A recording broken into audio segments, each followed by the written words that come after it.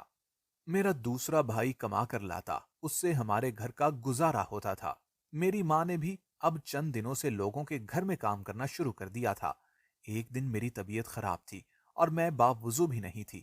ابھی میں سوچ ہی رہی تھی کہ میں جا کر وضو کروں، لیکن اس سے پہلے ہی مجھے ایسا لگا کہ جیسے کوئی طاقتور چیز مجھے اپنی طرف کھینچ رہی ہو۔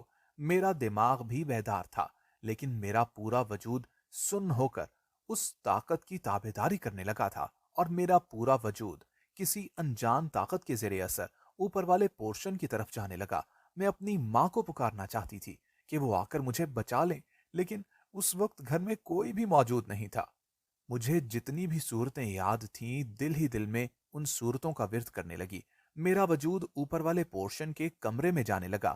جیسے ہی میں جا کر اس کے کمرے کے سامنے کھڑی ہوئی، وہ کمرہ اپنے آپ ہی کھل گیا۔ میرے قدم پیچھے ہٹ رہے تھے۔ میں اس کمرے میں نہیں جانا چاہتی تھی، لیکن کوئی انجان طاقت پورے زور سے مجھے اس کمرے کے اندر کھینچ رہی تھی۔ اس سے پہلے کہ میرے قدم اس کمرے کی دہلیز پار کرتے، اسی وقت میری ماں نے آ کر میرے گلے میں کوئی تعویذ پہنا دیا۔ مجھے ایسا لگا جیسے میں کسی شکنجے سے چھوٹ گئی ہوں۔ اس حادثے کے بعد میں اور میری ماں دونوں گھبرا گئے تھے۔ یہ بات میرے بھائیوں تک بھی پہنچ گئی اور ان لوگوں کے بھی آسان خطا ہو گئے۔ پھر میری ماں ان سب کے لیے کوئی تعویذ لے کر آئیں۔ جب ہم سب لوگوں نے تعویذ پہن لیے تو سب لوگ ہمارے گھر میں موجود بیری کے درخت کے نیچے آ کر بیٹھ گئے۔ میری ماں نے کہا کہ اس بیری کے درخت کی بہت اہمیت ہوتی ہے۔ جنت میں بھی بیری کا ایک درخت ہے، اور بیری کے درخت کا ذکر قرآن پاک میں بھی آیا ہے۔ اسی لیے اگر ہم یہاں بیٹھ کر کوئی بات کریں گے تو مجھے امید ہے کہ یہاں موجود کسی بھی شے کو ہماری کوئی بات سنائی نہیں دے گی۔ میں ان کی باتوں سے متفق ہوئی۔ میں نے کہا، سب سے پہلے مجھے بتائیں کہ گھر میں ہو کیا رہا ہے۔ آج شاید سب لوگ مجھے سارا سچ بتانے والے تھے، کیونکہ مجھے ان سب کے حالات سے یہ لگ رہا تھا کہ جیسے ان سب لوگوں نے ہار مان لی ہو۔ تب میری ماں نے بولنا شروع کیا۔ میری ماں نے کہا کہ آج سے 16 سال پہلے جب ہم اس گھر میں آ کر رہنے لگے تو ہمیں بھی ایسا ہی لگا کہ یہ گھر دوسرے گھروں کی طرح نارمل گھر ہے، لیکن یہ ہماری غلط فہمی تھی۔ دھیرے دھیرے ہمیں معلوم پڑ گیا کہ یہ گھر باقی گھروں کی طرح نارمل نہیں ہے، بلکہ اس گھر میں ہمارے ساتھ کوئی اور مخلوق بھی رہتی ہے۔ جب اس گھر میں ہم لوگ شفٹ ہو کر آئے تھے تب ہم لوگوں کے حالات بہت زیادہ بہتر تھے، لیکن اس گھر میں آنے کے بعد دن بدن ہمارے حالات بد سے بدتر ہوتے چلے گئے۔ ہمارا سب کچھ بک گیا، ہم در در کے محتاج ہو گئے، یہاں تک کہ تمہارے باپ بھائی کو مزدوری کرنا پڑی۔ تو پھر ماں، آپ لوگ یہ گھر چھوڑ کر چلے جاتے۔ میرے مشورے پر وہ لوگ ایسے ہنسے کہ جیسے وہ لوگ میری کسی بے وقوفی کا مذاق اڑا رہے ہوں۔ میں نے سب کو حیرت سے دیکھا تو میری ماں نے کہا، تمہیں کیا لگتا ہے ہم نے اس گھر سے جانے کی کوشش نہیں کی ہوگی؟ ایک نہیں، ہزاروں بار ہم نے ایسی کوشش کی، لیکن جب بھی ہم نے اس گھر سے جانے کا ارادہ کیا، کچھ نہ کچھ ایسا ہو جاتا کہ ہم دوبارہ اسی گھر میں رہنے پر مجبور ہو جاتے، کیونکہ کبھی تمہارے بھائی کا ایکسیڈنٹ ہو جاتا تو کبھی تمہارے ابو کے ساتھ کوئی حادثہ پیش آ جاتا۔ میں نے کئی بار اوپر والے پورشن سے کبھی کسی کو آتے دیکھا ہے تو کبھی کسی کی آوازیں سنی ہیں۔ میں نہیں جانتی کہ یہ لوگ کون ہیں، لیکن ان لوگوں نے ہمارے ساتھ کبھی اچھا سلوک نہیں کیا۔ یہ لوگ نہیں چاہتے کہ ہم اس گھر سے جائیں، اسی لیے ہم پر اتنی زیادہ غربت اور مصیبت آئی ہوئی ہے۔ لیکن ہم ساری زندگی ایسی غربت اور مصیبتوں کے سائے میں نہیں گزار سکتے۔ ہمیں کبھی نہ کبھی تو یہاں سے جانا ہوگا، کبھی نہ کبھی تو ہماری مشکلات کا بھی آخر ہونا چاہیے۔ تبھی آپ نے مجھے اوپر والے پورشن میں جانے سے روکا تھا۔ مجھے اب اپنی ماں کی بات بالکل ٹھیک لگ رہی تھی۔ ہاں، میں نے اسی لیے تمہیں اوپر والے پورشن میں جانے سے روکا تھا، کیونکہ تم اب جوان اور بالغ ہو گئی تھی، اور ان چیزوں کا کوئی بھروسہ نہیں تھا کہ یہ تمہارے ساتھ بھی کچھ غلط کر دیں۔ تو پھر ماں، کیا ان تعویذوں کے ذریعے ہم ان لوگوں کا مقابلہ کر کے اس گھر سے باہر جا سکیں گے؟ میں نے سوال کیا تو میری ماں نے نہیں میں سر ہلا دیا۔ انہوں نے کہا کہ ہم ان تعویذوں سے ان لوگوں کا مقابلہ تو نہیں کر سکتے، لیکن ہاں، بابا جی نے بولا ہے کہ ان تعویذوں کے ہوتے ہوئے وہ ہمیں کوئی نقصان نہیں پہنچا سکتے۔ بس اب ہمارے پاس اتنے پیسے ہو جائیں کہ ہم اس گھر کو چھوڑ کر کسی ایسی جگہ پر چلے جائیں کہ جہاں ان آسیبوں کا کوئی وجود نہ ہو۔ میں ان کی بات سے متفق ہوئی۔ میں نے کہا، اماں، مجھے بھی تم محلے سے سلائی کڑھائی کے لیے کپڑے لا دیا کرو، میں بھی سلائی کڑھائی کر لیا کروں گی۔ آپ بھی کام کرنے جاتی ہیں اور بھائی بھی کما کر لاتے ہیں، مجھے لگتا ہے کہ ہم اس گھر سے جلد ہی باہر چلے جائیں گے۔ ہم نے فیصلہ کیا کہ ہم سب مل کر محنت کریں گے اور اتنے پیسے جمع کریں گے کہ اس گھر سے باہر اپنا ہی کوئی گھر لے سکیں۔ مگر اسی وقت میرے دوسرے بھائی کی بات پر ہم سب لوگ چونک اٹھے۔ اس نے کہا، اتنی زیادہ محنت مزدوری کرنے کی کوئی ضرورت نہیں ہے، بلکہ اس نے اس گھر سے باہر اپنا ایک الگ گھر لے رکھا ہے۔ اس پر ہم سب لوگ دنگ رہ گئے۔ انہوں نے کب اپنا گھر لیا؟ مجھے سمجھ نہیں آیا، اور باقی سب لوگ بھی حیران تھے کہ آخر ایسا کیسے ہو گیا؟ یہاں تو کھانے کے لالے پڑے ہیں اور اس نے اپنا گھر لے لیا۔ ہم سب کی سوالیہ نظریں اب اس کی طرف اٹھ گئی تھی۔ ہم نے کہا کہ آخر تم نے کہاں سے گھر لے لیا؟ تمہارے پاس اتنے پیسے کہاں سے آئے؟ انہوں نے کہا، سائمہ جانتی ہے کہ میں رات کو چوٹیں کھا کر آتا تھا اور آپ سب لوگ مجھے ناکارہ ہونے کے طعنے دیتے تھے۔ حالانکہ ایسا بالکل بھی نہیں تھا۔ میں مکے بازی کر کے پیسے کما کر لاتا تھا، جس میں دوسری پارٹی مجھے کہتی تھی اگر میں ہار گیا تو وہ مجھے جیتنے والے سے بھی زیادہ پیسے دیے جائیں گے، اور مجھے پیسوں کی سخت ضرورت تھی، اسی لیے میں ہار جاتا تھا، اور جب میں ہار جاتا تھا تو مجھے جیتنے والے سے دگنے پیسے ملتے تھے۔ مجھے چوٹیں لگتی ہیں تو یہ بات بتانے سے میں نے سائمہ کو بھی منع کیا تھا، کیونکہ میں یہ نہیں چاہتا تھا کہ گھر میں کسی کو بھی پتا چلے کہ میں باہر کیا کر کے آتا ہوں، کیونکہ اگر گھر میں کسی بھی چیز کو یہ بات پتا چل جاتی تو لازمی میرے ساتھ بھی کچھ نہ کچھ ہو جاتا۔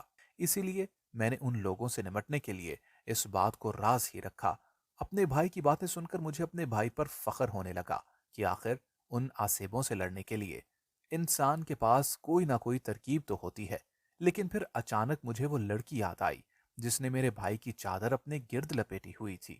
پہلے تو میں نے سوچا کہ سب کے درمیان بھائی سے اس لڑکی کے بارے میں پوچھنا ٹھیک نہیں ہوگا، لیکن پھر کچھ سوچ کر میں نے اس لڑکی کے بارے میں پوچھ ہی لیا۔ میں نے پوچھا کہ بھائی، وہ لڑکی کون تھی جو اس رات آپ کی چادر خود کے گرد لپیٹ کر جا رہی تھی؟ تو انہوں نے کہا کہ وہ لڑکی میری بیوی تھی۔ اس بات نے ہم سب کے سروں پر بم پھوڑ دیے۔ میری ماں حیران پریشان رہ گئی۔ انہوں نے کہا کہ تم نے شادی بھی کر لی؟ تو انہوں نے کہا، وہ اس لڑکی کو بہت پہلے سے پسند کرتا تھا۔ اس لڑکی کے ماں باپ نہیں ہے، بلکہ وہ یتیم ہے۔ اس کے چچا چچی نے اس کو پالا ہے۔ پھر اس کے چچا چچی اس کی شادی کرنے والے تھے، تو میں نے ان سے اس لڑکی کا ہاتھ مانگ لیا۔ پھر انہوں نے کہا کہ اس کو اپنے ساتھ نکاح کر کے لے جاؤ۔ میں آپ لوگوں کو نہیں بتا سکتا تھا، کیونکہ ہمارے گھر میں موجود آسیب کا کوئی بھروسہ نہیں تھا، وہ میری بیوی کو یہاں آنے دیتے بھی یا نہیں۔ اسی لیے میں نے یہ شادی خفیہ رکھی، اور میں نے اپنی بیوی سے گھر کے حالات کا ذکر کیا تو جہیز میں ملنے والے زیور اس نے میرے حوالے کر دیے، اور کہا کہ ان زیوروں کو بیچ کر جو بھی پیسے ملیں ان سے میں کوئی کاروبار شروع کروں۔ لیکن میں اگر کوئی کاروبار شروع کرتا تو بہت زیادہ دیر بیت جاتی، اسی لیے میں نے بڑی سے بڑی لڑائیوں میں حصہ لیا۔ میری ماں نے اس بات میں سر ہلایا۔ وہ سمجھتی تھیں ان آسیبوں کی وجہ سے وہ خود اور ان کی ساری اولاد پریشان تھی۔ پھر اگلے ہی دن میرا بھائی سارا ضروری سامان باندھ کر گھر سے باہر لے گیا، اور اس کے بعد سب لوگ ایک ایک کر کے گھر کے باہر چلے گئے۔ ان آسیبوں نے ہمیں روکنے کی بھرپور کوشش کی، مگر ہمارے گلوں میں موجود تعویذوں کے باعث وہ ہمارا کچھ نہ بگاڑ سکے۔ آخر کار ہمیں سالوں کے بعد اس مصیبت سے چھٹکارا مل ہی گیا تھا۔